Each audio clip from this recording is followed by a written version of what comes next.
now. Free, free Palestine. Free, free Palestine. Free, free Palestine. Free, free Palestine. Free, free Palestine. Free, free Palestine. Free, free. Hi everyone, thank you for tuning in to the fourth episode of Apartheid podcast with your hosts for today, Daniela and Adam. So today we are joined by Palestinian student activist at Tel Aviv University, also the co-founder of Edward Said Forum, Amir Marshi. Welcome. It's a pleasure to have you. It's a pleasure to be here. Thank you. So one thing that we are here at Apartheid podcast, we're going to ask all of our guests is just a general question of what drove you to get involved with the Palestinian student movement. All right. It's a big question. It is a big one. Well, I want to first of all begin by saluting our comrade students who are unjustly held in prisons at this moment. And I call to all cultural, academic, and student groups to unify under the cause. As long as we're talking about a student movement that is in solidarity with Palestine, the Palestinian student prisoners should be the nucleus of this cause. What drove me and what drives a lot of people like me into the student movement? It's a very complicated question, like I said, and maybe we need to begin by thinking about what it means to be a Palestinian under the state of Israel, being a citizen of the state of Israel, and what that means in terms of being a student in one of its universities. And so there's so many contradictions that one has to deal with and so many levels of alienation that together combine into just create a sense of you not feeling like you have a voice, that your opinion doesn't even matter, and that nobody actually knows that you exist. And people when they move, say, to a Jewish city where the universities exists, they are in a lot of cases illusioned with many myths about this city, about this university. Tel Aviv city being this liberal city, where there is no racism, where it's more westernized, and we can talk about what that means, and the university itself being a center for some kind of enlightenment, where as kids brought up on the many institutions that represent the state and represent a global power, you are your mind is imbued with all these ideas.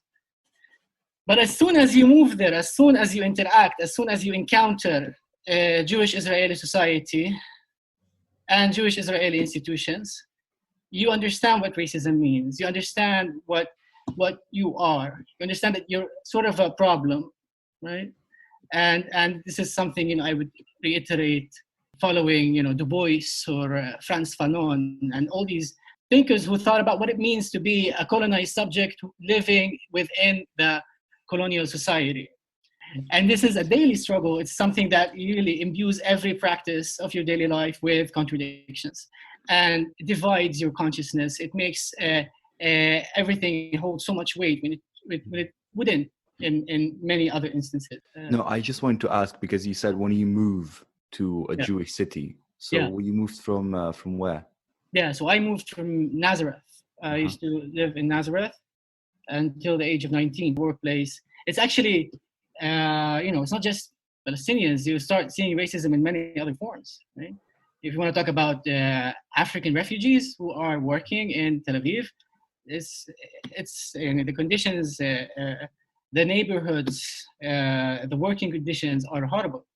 Coming from Nazareth, you obviously didn't encounter personally, I guess, much of this reality, this racism of Tel Aviv, and you had different ideas about what it would be like when you went there.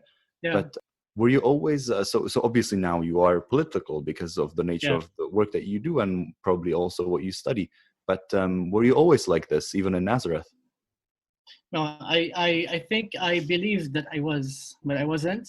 Well, the senior society in the inside faces a lot of problems. We don't have institutions. We don't have a lot of communal parties or political bodies that are actually embedded within the community.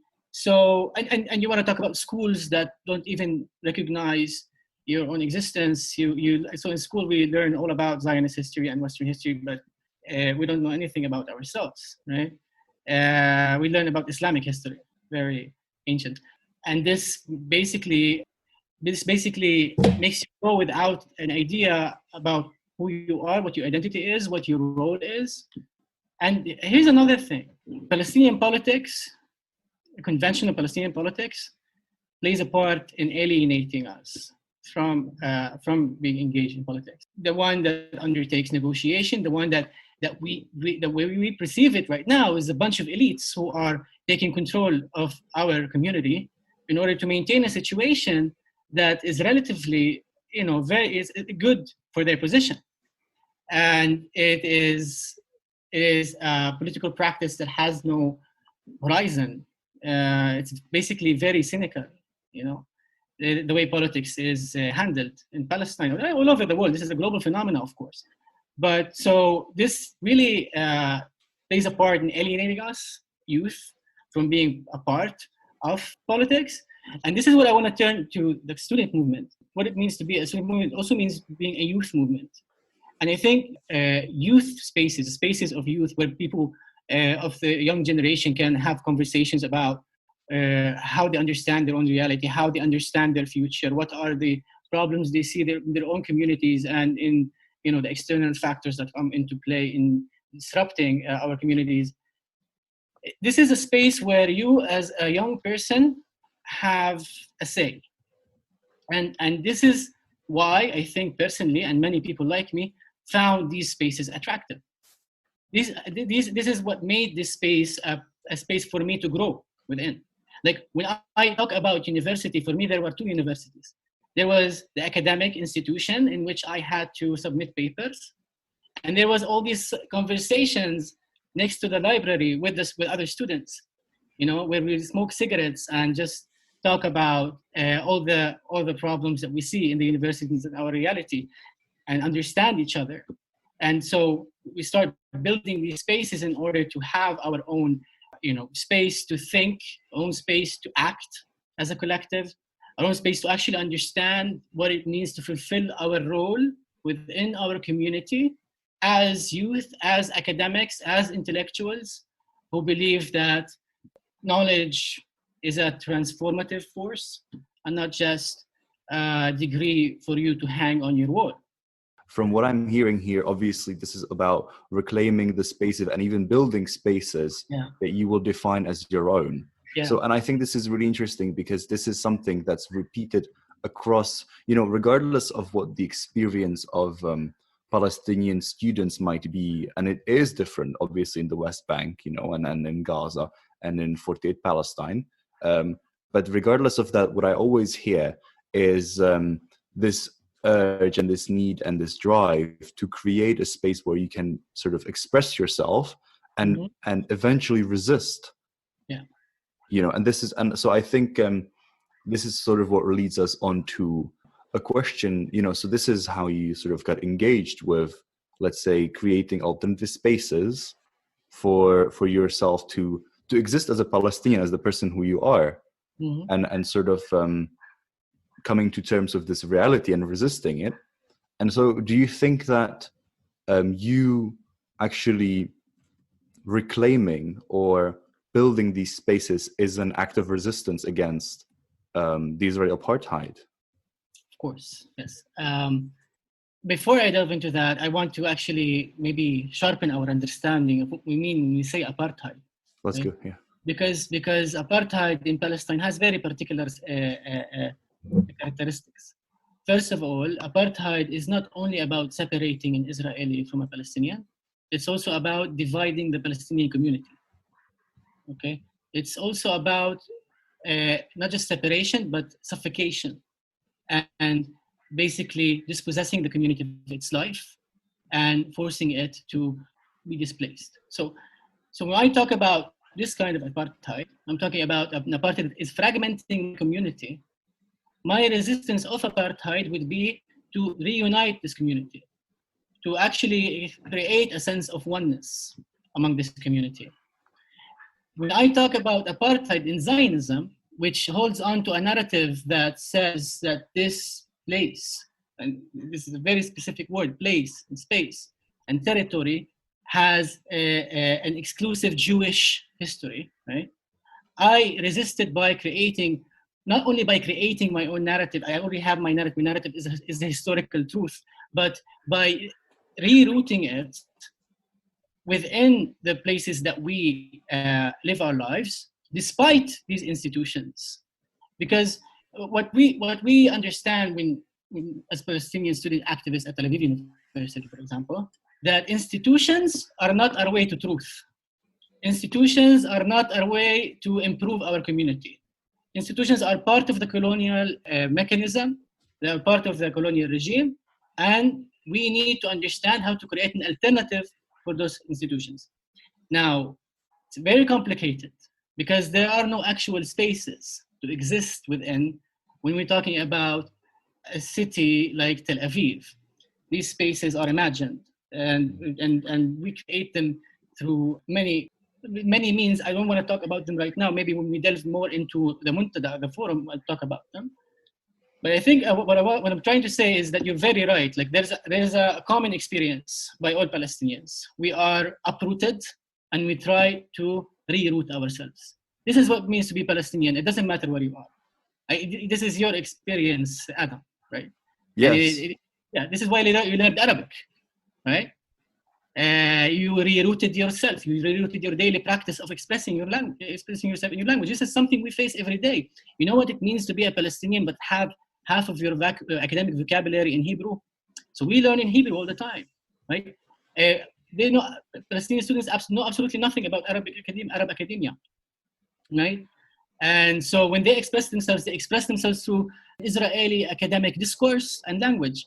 And so creating our own spaces means constructing alternative grassroots initiatives that manage the production of knowledge, exchange of knowledge, and the translation of this knowledge into your intellectual role within the broader collective of a community that is struggling for liberation. And to always understand this struggle, not in an anachronistic or static way, because our role as students, as youth, is to always be the avant-garde, to actually always reevaluate the way in which politics is handled, the way in which politicians have brought us basically onto a deadlock that has no horizon or future.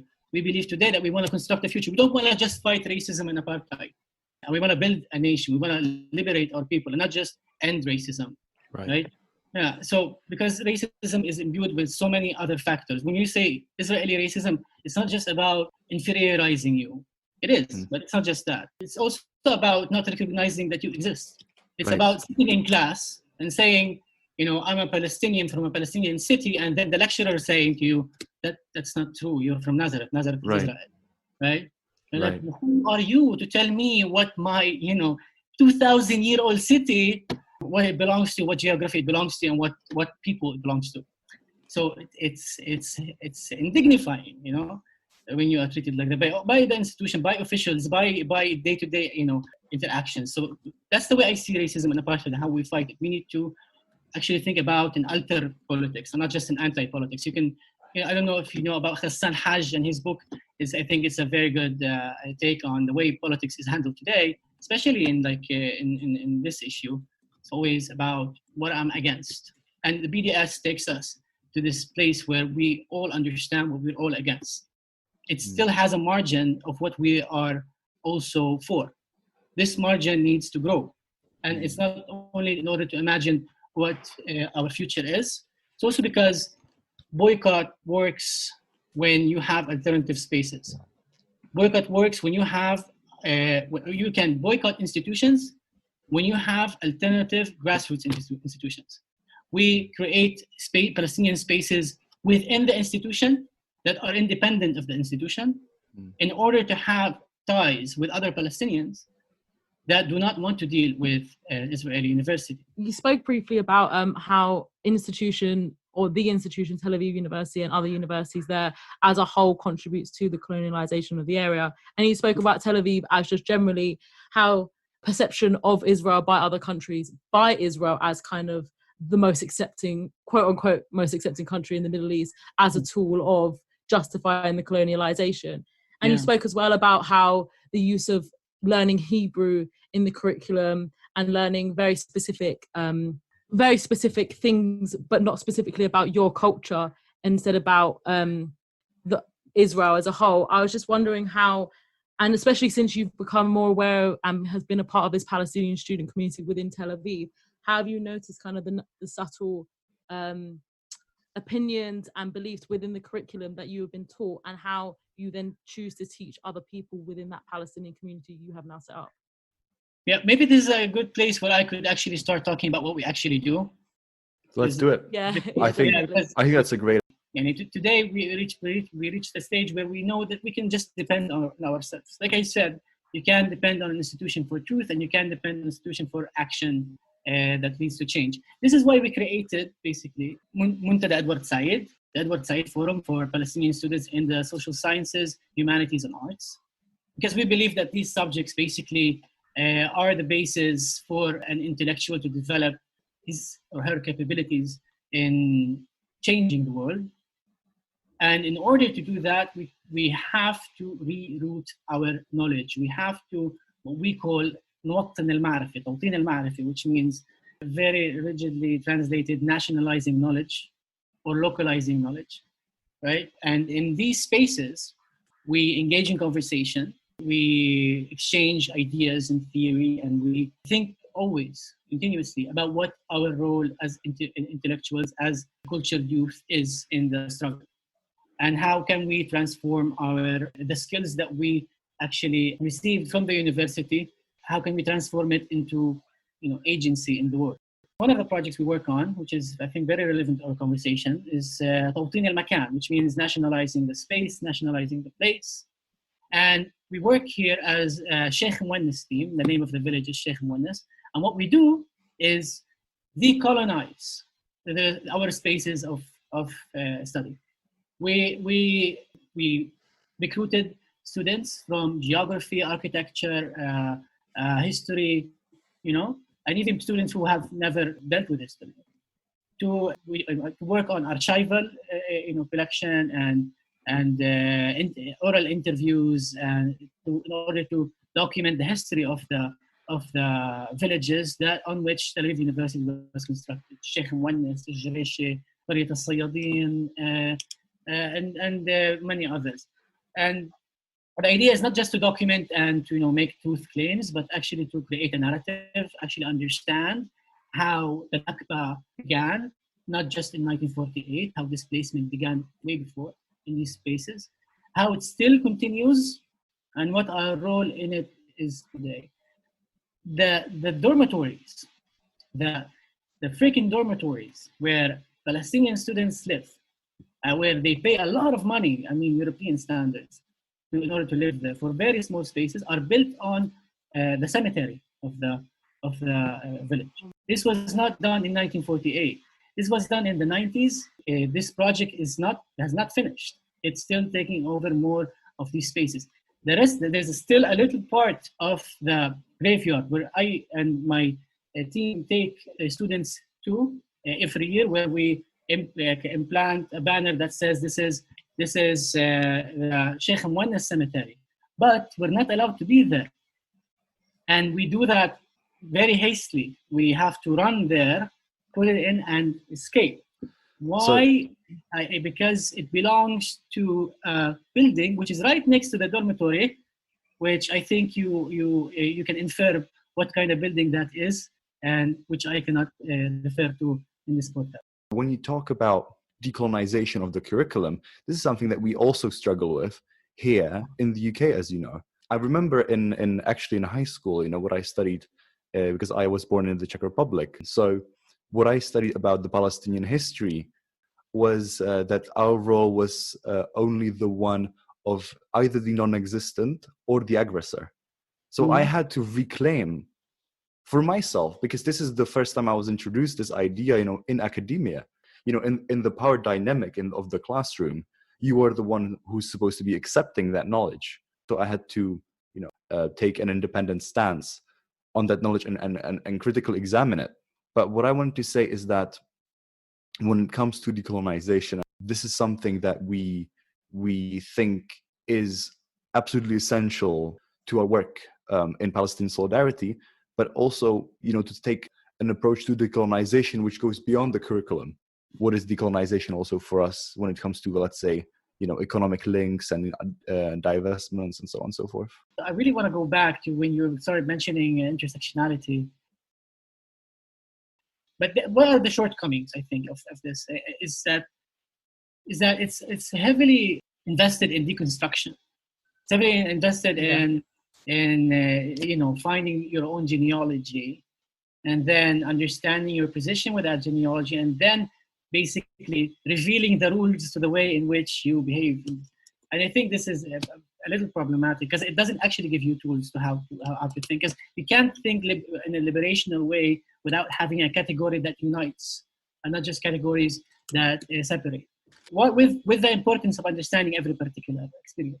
And so not a lot of effort has been put into understanding how we can create organizational practices that reroute us with non-Western knowledge and with a global understanding that does not only come out of the West.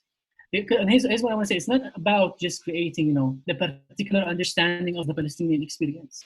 It's about understanding feminism through Palestinian eyes. It's about re-evaluating, reconceptualizing radical ideas and critical categories through your own experience. And this is how we can contribute to a global discourse that is progressive and liberational, and not just, playing code. And so, like, when we have a lecture, we basically always have these questions. Okay, so we all study feminism, but wait, there's a lot of things that we haven't talked about. We at Edward Said we're always investing in creating a new kind of feminism, a feminism that understands its role in liberating the society in which women are a part. Something that I think is so crucial to communicate, which is that in the Israeli society, you are not free to express your opinion. You are not free to be a dissident against this hegemony, So I just want to ask, what are the challenges that you face as a Palestinian student? I was just going of the challenges and also the responses you have faced, especially with forming this Palestinian student community that you have. Just going with what you said, Adam. Thank you. This has to do with the specific way that we work, but I also want you to understand there are other ways that students work, and they have other responses. For example, you have student movements that have the priority of, say, working with Jewish Israelis, and have the priority of actually influencing Jewish Israelis, right? So they would have, basically under the banner of a joint struggle, Arab and Jewish struggle. Now they get into more trouble than we do. Why? Because they're always exposed. Like, they have to write in Hebrew all the time. So whenever they do something, there's a much harsher reaction, because when we do it in Arabic, and our posters are in Arabic. No, but it's clandestine. Nobody knows that we exist. This is what's beautiful about it. We enter classes, and we create. Like, one time we did this a student conference, and you had Palestinians from Haifa, from all over the Galilee, from the West Bank. Yeah, I don't want to talk about this too much.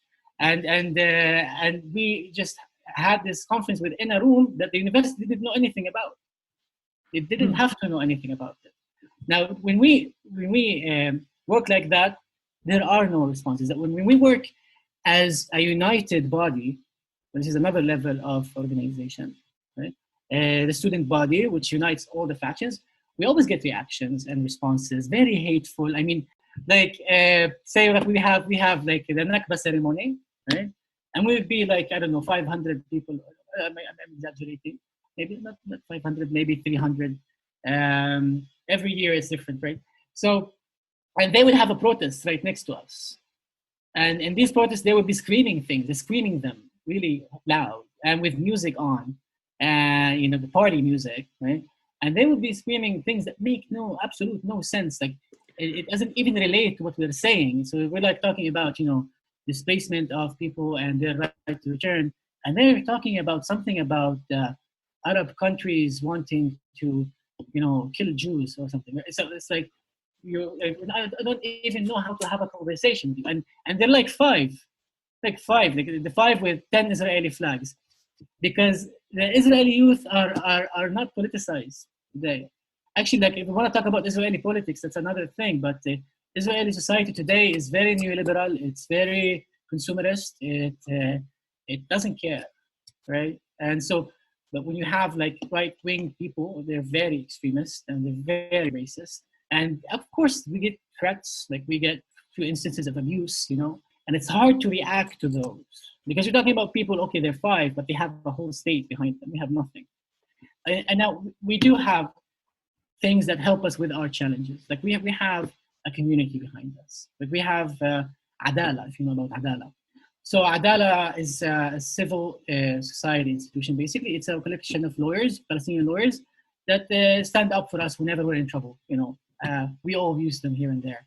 What you're saying actually really reminds me of what we go through at university, obviously to a much lesser extent, and the institution isn't as opposing. But while me in my university, we just had a stall saying Israel is an apartheid state, and it was me and two other girls, and we had people like coming. There wasn't that many, but we had people coming up to us, talking, asking us all about it, and it was really interesting because a couple of people went past a few times, and then there was a few more people coming past a few times, and there was people taking pictures of us and videos, and then about 20 minutes later, about 3 or 4 really big guys compared to us kind of tiny girls that were just standing at this stall talking about Israeli apartheid. They came up to us and they, like you said, in terms of like asking very childish questions, it was like with just the basis of you guys are terrorists, you guys are terrorists, you guys are terrorists. They didn't, not that we wanted to open a discourse with them or start a conversation with them about it, but they were there intimidating us, knowing they were intimidating us,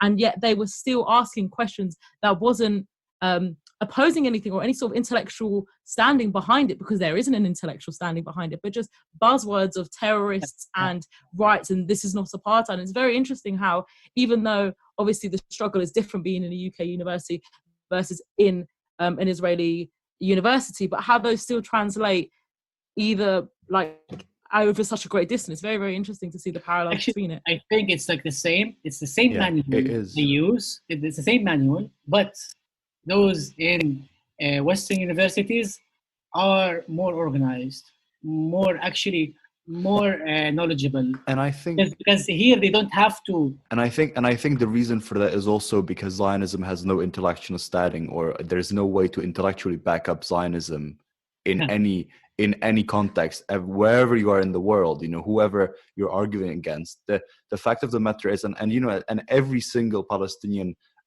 or pro-Palestinian activist I think, and this is united across Europe, across Latin America, and the USA, in Canada, it doesn't matter where you are, you will always face these people, you know, but I think what is even more important is that how irrelevant they actually are to the struggle that we have, you know. And I think, you know, and the reason why I'm saying is not to downplay the experiences that we have, rather it is to mark to expose this marker that they have together, which is their eventual reaction. You know, they're by their nature reactionaries, and they're irrelevant to those things that we try to produce and create.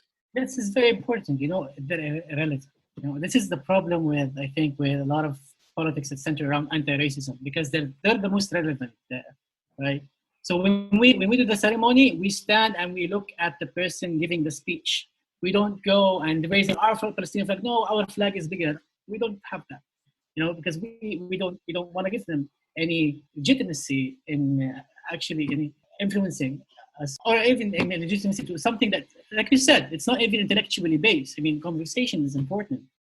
So I want to go back to this idea of us having a community behind us and us being part of the struggle. And so if you go back a few years ago, there was this Egyptian intellectual called Sa'd Ibrahim who decided to give a lecture in Tel Aviv University, right, hosted by the Moshe Dayan Center for the Middle East Studies. Again, Moshe Dayan, I don't know if you guys know who this guy is. He was the most brutal military leader. And so Sa'd Ibrahim is there and he's giving the lecture on, you know, problems in Egypt. And, you know, it's something that you don't do, right? I mean, there are two levels for us to deal with boycott, academic boycott in the world. there are Western intellectuals that we condemn and whatever, but when it's an Arab intellectual, that is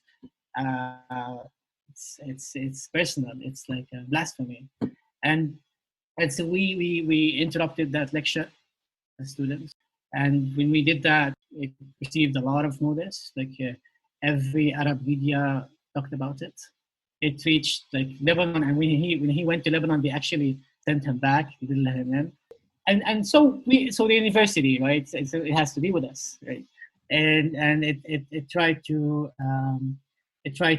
punish two of us, right? But it couldn't, and not because it's tolerant. It's because it wants to preserve its image as tolerant, and they don't wanna wake. I mean, they wanna give us an excuse for this. And there's also lawyers who stand behind them, and represented by who represent Adala, which is this great institution, and which helps us whenever we're in these kinds of trouble. So in this sense, we face challenges, and we know how to overcome them through a lot of maneuvering and a lot of complex ways, and understanding what are the red lines of the university and how to cross them, and to expand those red lines. So I think before we move on to the final question, I just want to say how beautiful and fruitful the conversation has been. I really enjoyed it. It was great. And we delved into so many... Thank you. And we delved into so many great subjects, and we made connections that I didn't even think that we would be making, which is really great. But this is the beauty of the conversation, as we said. But just before we ask the final question, I want to ask, why Edward Said? Why did you choose the name for the Muntada, Edward Said? So basically, because the forum's name was very long, and we just had to find any name to cover the full name. No, this is like the ulterior motive. But no, actually, Edward Said, his role was to actually transform completely the way in which studies in social sciences, humanities, and arts are dealt with, and in a way that translates to your commitment to justice and anti-colonialism and liberation. Now, we are critical in a lot of ways towards Edward Said's tradition, but this is what makes us part of it. I mean, we think that we take from our intellectuals, and we take things from our intellectuals, and we move on. Actually, we have a very strong stance in the forum to be as student-based as possible, to produce knowledge as students, to create knowledge as students, and not to create any kind of reliance on, elitist intellectuals or mythological intellectuals. But this tradition of actually understanding the way you are thinking, reconstructing it, and rebuilding it in a way that can serve you in changing the world. This is the tradition that we take from Edward Said and expand it, in that we don't want to only deconstruct modes of power. We want to create our own power. We want to empower ourselves with our own knowledge. This is the extra step we take here by creating spaces of knowledge and action that are Palestinian. Yeah, that's amazing. Definitely. What an inspiration, and I can't help myself to be excited for all the work that and following your work, and then hopefully also inshallah working with you, Yes. at a distance, and also at a close, physically close as well, as in Palestine. Yeah, definitely. And as our final question that we like to ask all our guests of Apartheid or Podcast, what has been your proudest moment as an activist so far? Oh, it's a big one again. We haven't let you easy with our first and last questions. So do you usually have like a moment of silence here? Yeah, we always leave it there, even the food editing. It gives like... I need to think about this for at least 20 seconds. No problem. You take your time. Yeah, I mean, I could tell you about one moment, and then just, there are other moments that I had more emotionally connected to, where I felt greater. Right? But I think a moment that encapsulates everything which is one that I already mentioned a little bit, which was when we had a conference, which is something we do yearly now, within the university, where Palestinian students were talking about their own works in their own language, right, to a crowd of Palestinian students from all over, and Palestinian students who are actually from the West Bank as well, right? This is the moment where I felt we are building our own university within the university, that we are achieving something impossible, and that nobody can understand how beautiful this is unless they participate in it. So yeah, this is amazing. Wow, that's incredible. And I think one of the and this is something that you mentioned, is working across, you know, these imagined geographical borders and even the real obstacles, you know, that people face. And I think the fact that you work towards bringing together Palestinians from all over Palestine, as he said, is an act of resistance in and of itself. So I think that this spirit of resistance is something that we can learn from you, and that can unite us across these imagined borders that we eventually try to overcome and 100%. destroy. Yeah, I think beyond the romantic sense of it, really unity is the answer. Really, unity can work. I mean, it is the answer to a lot of our problems as Palestinians, but it's also on so many other levels. I mean, if our priority right now is Palestinian student prisoners, the best way we can hope to actually guarantee that the price that they're paying is not going to waste is by unifying and creating these spaces, is by challenging this fragmentation and going beyond just national unity to a global youth movement, a global third world movement. This is why we used to be strong in the past, and this is what will make us strong in the future. Thank you so much, Amir. That was amazing. I think this is some revolutionary stuff that we shall be uploading to the cloud. Thank you, Amir, once again, who was joining us from Haifa. And thank you, Daniela, for hosting with me. Thank you as well. If I could have a chance to thank you all, Daniela, Joseph, and Adam, what you're doing is amazing. I love this. Keep going. Thank you so much, guys. Definitely. All right. Thank you so much. And we hope to hear from you soon and continue this amazing link between us now that we are just united in this fight against the oppression. So thank you so much for coming on. 100%. Thank you very much. And a massive thank you as well to all of our listeners. We hope you feel empowered and enlightened, just like we do. You can follow us for more amazing content on our social media. You can find us on Facebook and Instagram at Apartheid of Campus. You can also find us on Twitter at AOC_movement. And if you're a student, I would encourage you to join AOC today and be part of the movement that will kick apartheid off campus and end our university's complicity. Sing it with me now. Free, free Palestine. Free, free Palestine. Free, free Palestine. Free, free Palestine. Free, free Palestine. Free, free Palestine. Free,